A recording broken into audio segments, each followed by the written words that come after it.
Salam hər kəsə, belə bir qəbul sualına baxaq. Kütləsi 60 kiloqram olan yük blokun köməkliyi ilə bərabər sürətlə qaldırılır. İpin sərbəst uzu 4 saniyə müddətində 3,2 metr yerini dəyişərsə, yükün kinetik enerjisini hesablayın. Qeyd edək ki, bizə şərtdə verir blokun, yəni 60 kiloqram olan yük blokun köməkliyi ilə. Bu blok tərpənən blokdur, çünki yüklə birlikdə yuxarı və aşağı hərəkət edə bilir. Və tərpənən blokda biz bildiyimiz kimi ipin sərbəst uzunun sürəti yükün sürətindən 2 dəfə böyükdür. Yəni 2V yük bərabərdir V ip.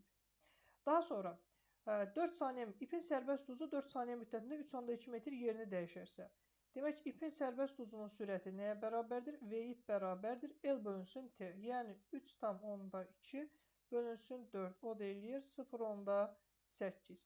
İpin sürəti 0,8 metr böl saniyədir. Onda yükün sürəti də 0,4 metr böl saniyə olur. Yuxarıdakı şərtə əsasən.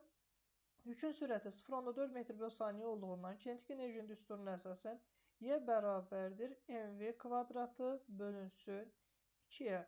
Yəni 60 vurulsun 0,16 bölünsün 2.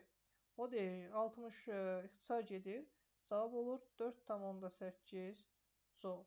Cavab eləyir D variantı. Bəyənib abunə olmağı unutmayın. Hələlik.